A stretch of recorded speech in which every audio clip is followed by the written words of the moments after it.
I like to participate in the meditation relaxation group that they have on campus, and it is such a gem. It's such a great resource, and I was thinking, I really appreciate this, and I want to contribute. I want to give something back. So this has been a little bit, so here we are today, and we're going to talk a bit about gratitude. I also want to mention, let me sit here. What do I need to do to? Just hit the space bar. Space bar. And go. There we go. Okay. I also want to mention that the way that our format is going to look this morning is that I'm going to talk for about 20-ish minutes, and then I have a couple of activities that we're going to do. So some self-reflection activities.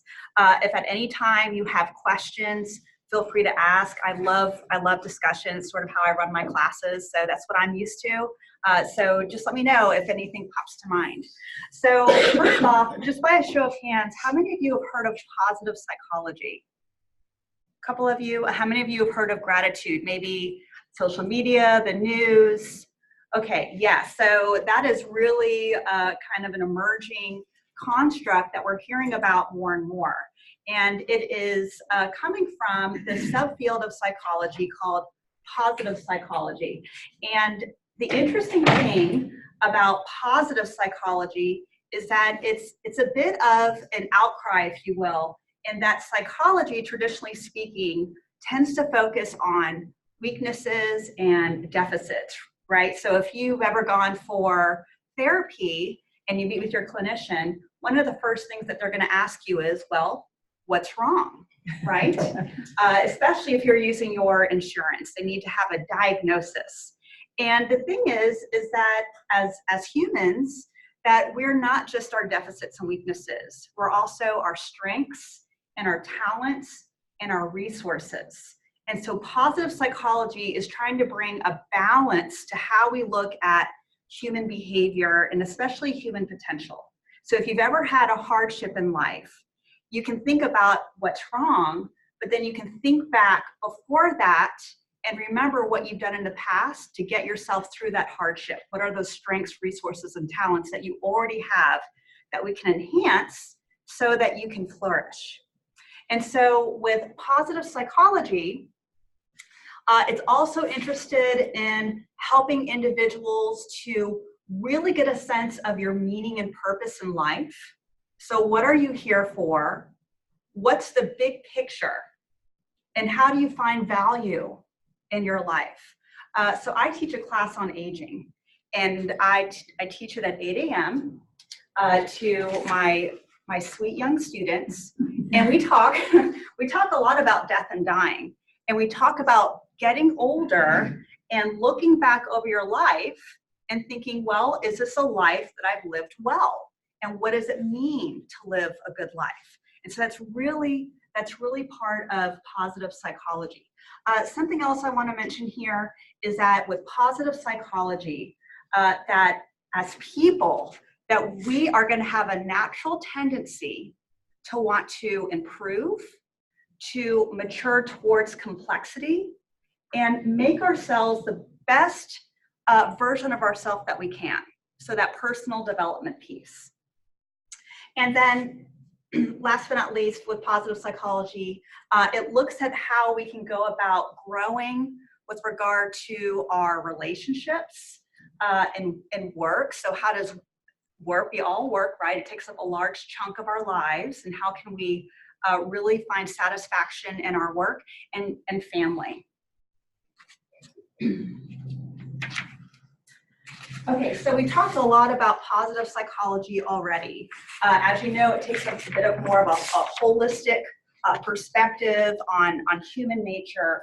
I'm hoping that we can share the presentation with everyone, because I like to give you extra information that we might not necessarily have a chance to go over today. So I've included a video. We're not going to watch this here, but just know that there is a video on with a little overview of positive psychology if you're interested in learning more about the field.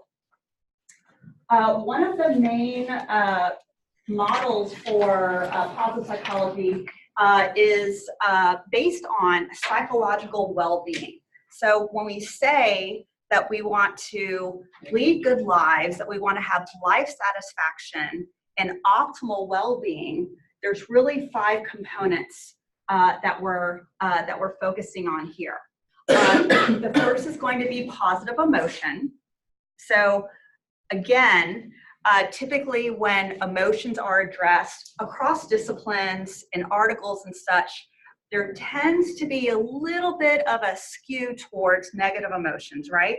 Well, we also need to address positive emotions, and how can we bolster our positive emotions so that we feel those more frequently too. The next is engagement, and this is finding flow. We're not going to have time to talk about flow today, but flow is when you have these little moments and you're doing something that you really enjoy and you lose a sense of time. You might even lose a sense of where you are because your level of focus is intense, but it's a perfect match for what you're doing. So for me, I feel flow, I like to run. So I feel moments of flow when I'm running. I feel a little bit of flow when I'm watering my beloved plants, okay, that are at home and in my office. Can you all think of moments when you feel flow? Do you mind, can I hear from 1 or 2 of you what those, when you have those? Yes. Hiking. Hiking, yes, that's a great one. And one more? And sometimes just reading a book that you enjoy. Yes, it could even just be reading a book where you're just really immersed in what you're doing, and there's such a level of contentment that everything else falls away. So that's the type of engagement that we're talking about here. Next we have relationships. So with regard to relationships and positive psychology, what we're really considering is authentic connections.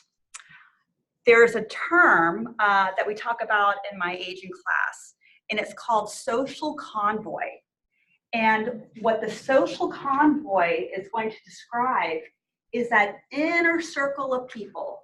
It's usually made up of family and friends, and it's those that we like to confide in, both our accomplishments and our hardships.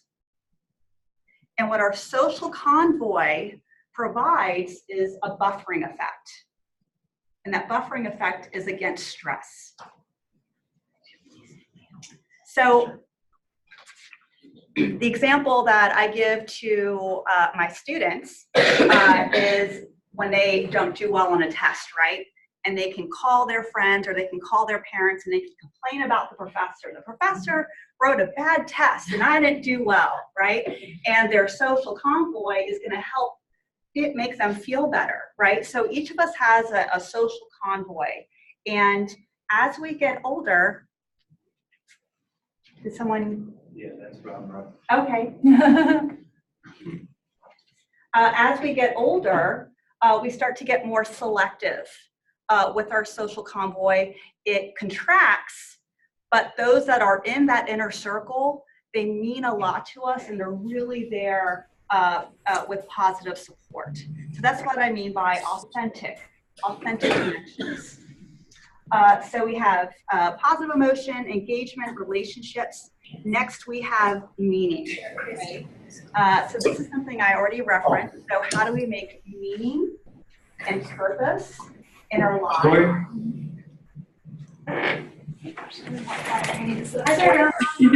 Hi. Hello. Do they need me? Yeah, they'll need them. Okay. Yeah, you can mute us if needed. Do you mind helping me?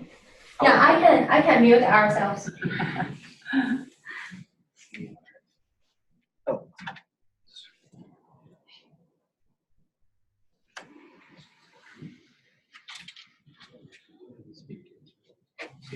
Brown Rock, can you hear me now? I think that's a thumbs up. Yeah. That's gonna get both of them. Yes, we can hear you now. We're all set right now. Asking for thumbs up. Give me thumbs up if you can hear me. Boom. All right. Can you hear us? Yes. Okay, great. Yeah, we're all set. Sorry, we had some technical issues here. Okay, by the way, I used to teach at that campus. I love it there. Oh, thanks. Okay, so we're talking about meaning and purpose. And one thing with regard to positive psychology is that it is important for us to have a meaning-making system. What I mean by a meaning-making system is that whether it's religious or spiritual or some other set of beliefs, that we need something that we can dig our heels into to help us through those hard times. And again, to make sense of our lives. What the research shows is that for those of us who have a really firm set of convictions around how we understand our connection to the world, to each other, within us, that we're going to be better suited to weather the hard times compared to those who are still waffling in what that meaning-making system means to them. Okay. And then last but not least, we have achievement. And with achievement, this can be something that we feel or strive for at work. It can be a hobby, extracurricular activity. It could be a sense of generativity where we like to volunteer, or just feeling like we're a good parent. But having a sense of accomplishment in our lives is really important for optimal functioning and well-being. So setting goals, manageable goals, short-term goals, long-term goals, and then striving toward those and feeling like we're attaining something contributes to that positive well-being.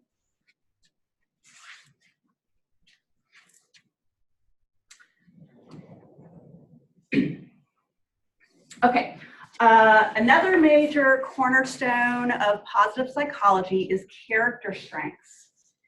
And so with character strengths, what we are focusing on is what we can identify as aspects of ourself that already contribute to our strengths and our virtues and our talents, and then other aspects that we can work on to improve.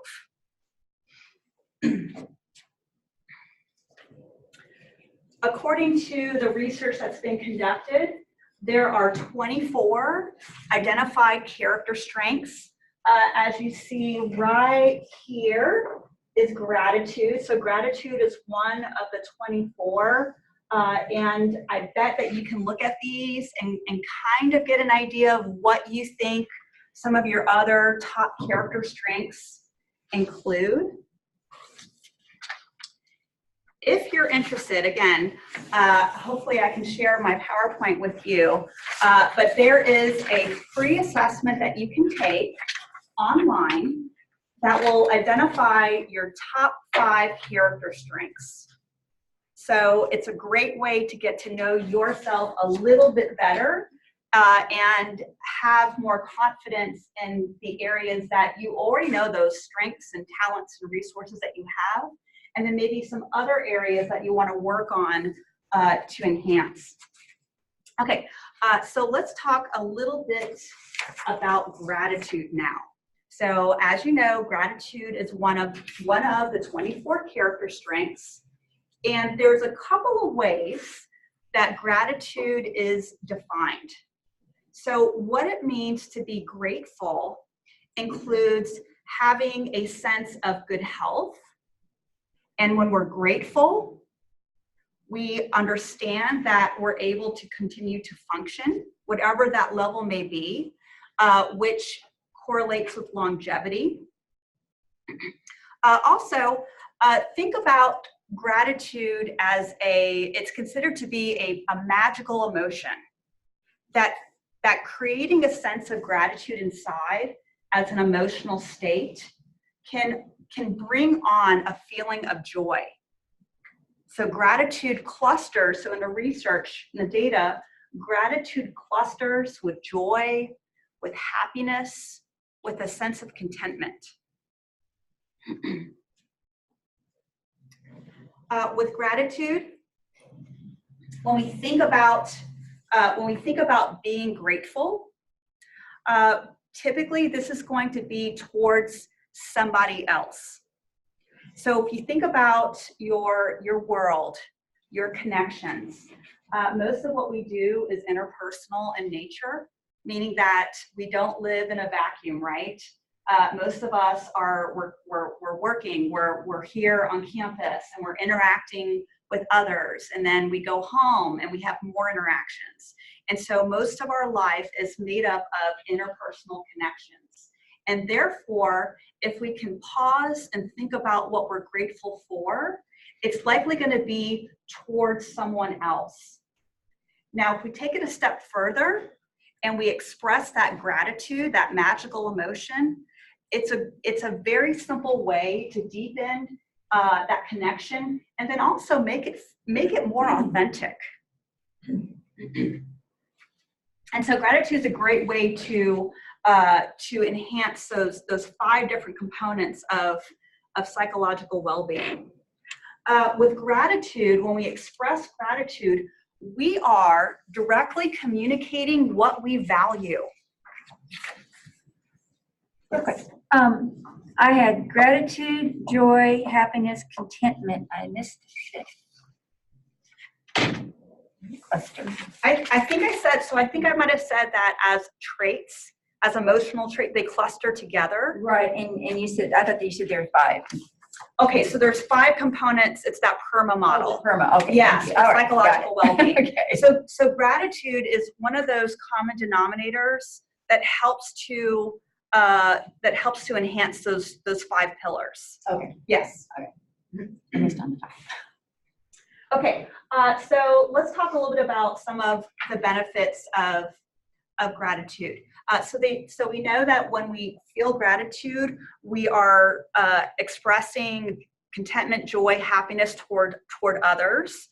It can make us feel a sense of happiness. One of the benefits of practicing gratitude is going to be that it can enhance our health.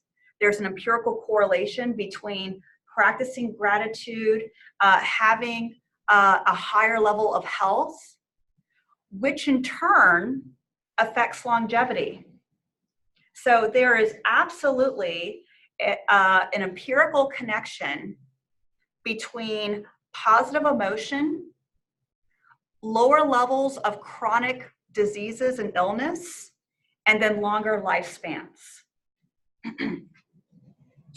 Another benefit of gratitude is that it will help us to initiate relationships, and then it helps us to maintain our relationships.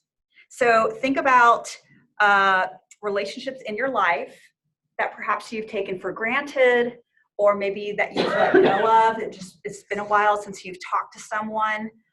Some of us have long-term relationships, and then we've also experienced more short-term relationships where we had a friendship or a romantic relationship or perhaps a professional relationship that only lasted for a couple of months or a year, and then we move on with our lives. The example that comes to mind for me are teachers that I've had, right? And so if we can express gratitude, it helps to bring that relationship back to life. And so that's also how we can strengthen those authentic connections. Here's another interesting finding, is that for those of you in romantic relationships, that when we can pause and we can express gratitude, it becomes this moderating mechanism for financial distress within relationships. Now, I know no one in here has any type of tense conversations around shared finances in your family, right? But if you know someone who does, this is a great way to help to take a little bit of the sting out of a hot button issue that a lot of relationships deal with.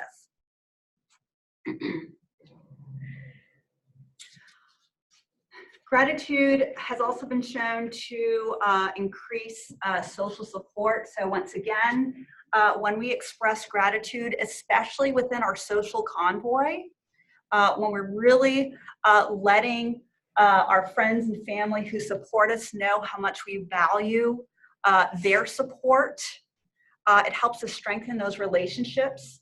And again, going back to the buffering effect that I mentioned, expressing gratitude and trying to make a practice of it helps to decrease the onset of anxiety and depressive symptoms. And so there really is, so you can think about gratitude as not only enhancing positive emotions, but it helps to decrease negative emotions. And it's what we call a protective factor against mental disease and illness.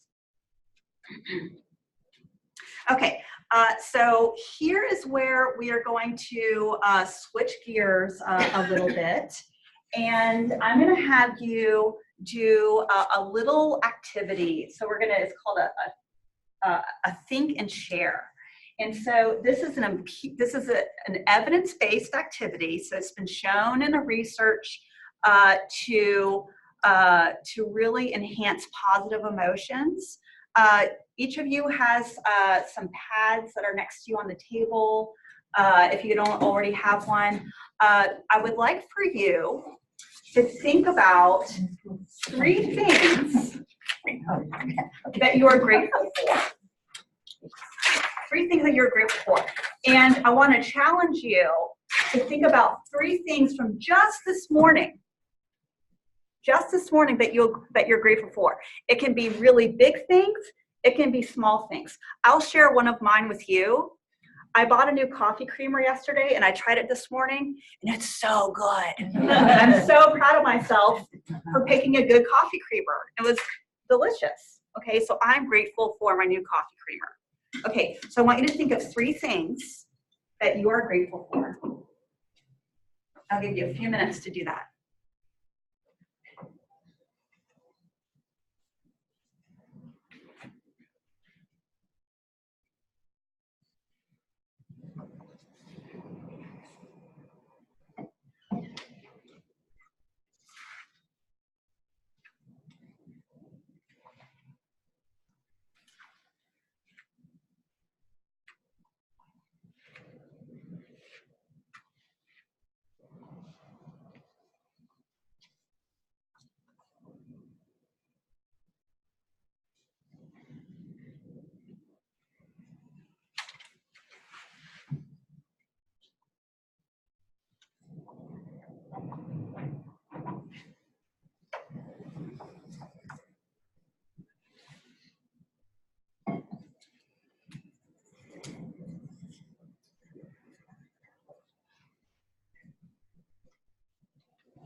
I'll give you another minute to wrap up those number 2 and number 3.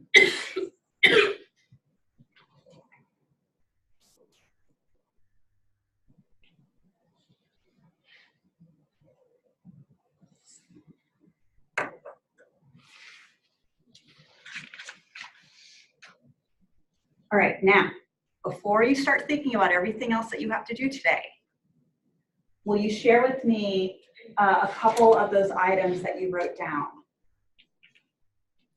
Yes. Snuggles from my puppy this morning. Oh, snuggles from your puppy. He's so warm. Oh, I love that. He is. It's so cold.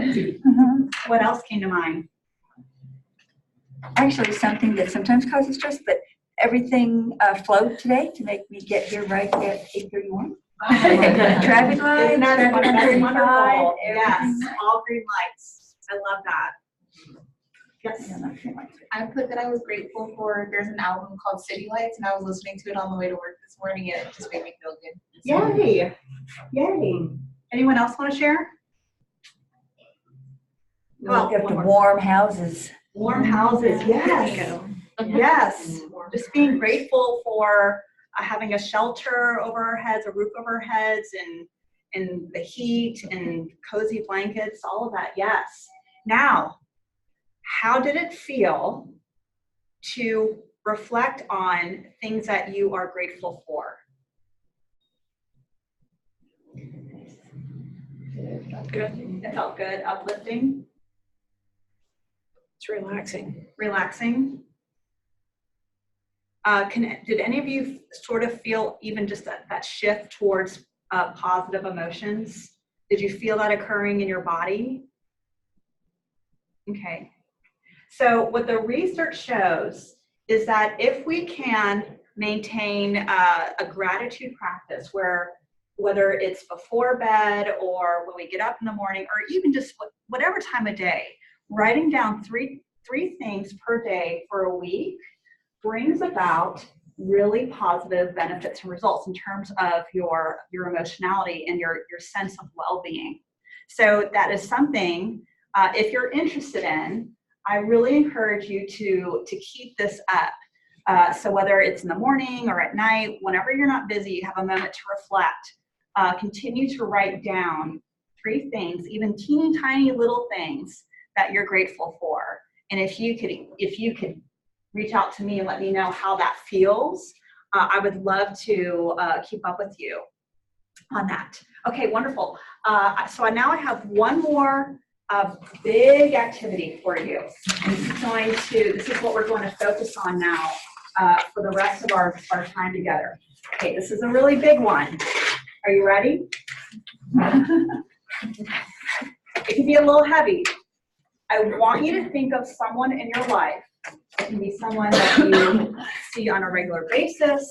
It can be someone from the past, someone who's alive, someone who has died, someone who made a big impact on you. And I want you to start to draft a letter letting them know how much they mean to you and what is it that they did that you are grateful for. I warned you, it's kind of heavy.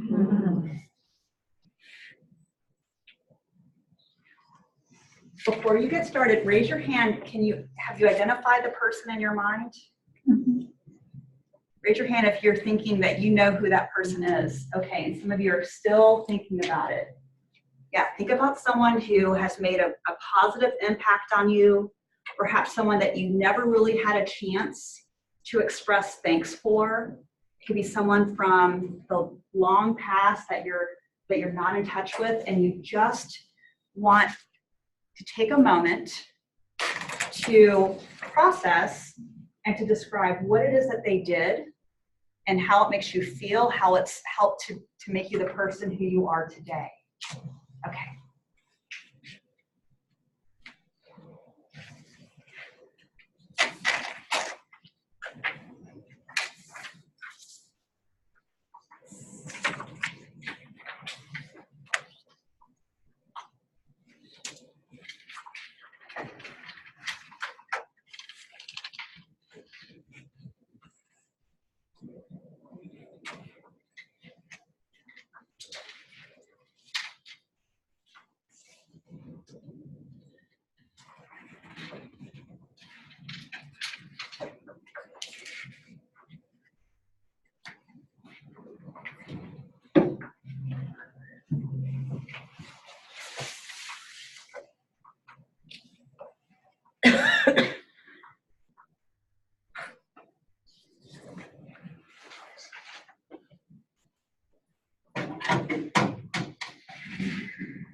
All right, I see that some of you have finished and some of you are sort of rereading what you wrote.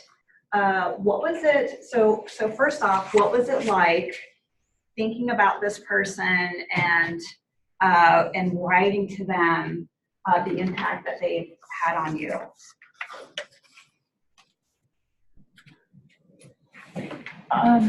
It made me think of their positive aspects I had not thought of before. I like that, especially if, I mean, so going back to how 90% of our worlds are interpersonal in nature, from time to time our expectations aren't met, people disappoint us, we have, points of contention. So thinking about someone in our lives who might have, who we've had maybe some disagreements with in the past, then thinking about some more positive aspects can help to reframe how we see them. So I like that. Thank you for sharing that. And then I don't remember, I just lost it. Okay. Okay. I'd like to hear from a few more. So what was that like for you? Yes. It made me feel good to just make the time to do it, because I think it, but I don't do it. Yes. Yes. Carving out time in our minds to think about what we appreciate about others is important, and it's something that we tend to deprioritize. Yeah. Who else? Yes. I found with this and with the naming the 3 things that it made me realize how easy it is to take things for granted. Yes. Yes. Anyone, I have to ask, anyone get a little choked up on the inside or feel like you're crying on the inside a little bit? Happy with memories. Happy with memories. Yes. Especially if this person might no longer be in our lives, just kind of reflecting back on some of those, the good pieces and how they helped. So how do you feel now? Do you feel different than before you wrote your letter? And it's okay to say, no, I feel pretty much the same. But how do you feel now? I feel like I need to write a bunch of people. Yes. What a wonderful idea for a gift for the holidays is to write what you're grateful for this person. Yeah. It's cheaper too. Yes. Just kind of along that line, we celebrated Christmas a few years ago, celebrating the customs of Italy. Okay. And that's an Italian custom, is you write a letter to your parents, and then, or your parent, or it could be anyone, I'm sure, but then you put it under their plate. So after your meal, then everyone gets out their letter and reads it. And it was really nice. That's so sweet. So traditional, yet so progressive at the same time. I love that. I love that. What other thoughts? I just feel more fortunate. Like you just, and it kind of gives you that strength to go, okay, whatever the day is going to hold, I still have these things that make me fortunate. Yes. Wonderful. So hopefully what you're able to, the take home message is that whether it's something as simple as a new coffee creamer, or perhaps it's a spouse or a teacher from the past, just someone who you're incredibly fortunate to have had, who's helped you and that you're grateful for, that there's all different things in life that we can think about and appreciate, right? With that said, how many of you are able to either send your letter, give your letter to the person that you wrote about, read it to them, send it to them? Is that a possibility for anyone? Okay. And maybe for those of you who wrote to someone who is no longer with us, that's something that you can just keep, that you can hold on to, because it is a connection to them, right? It creates an additional tie to them.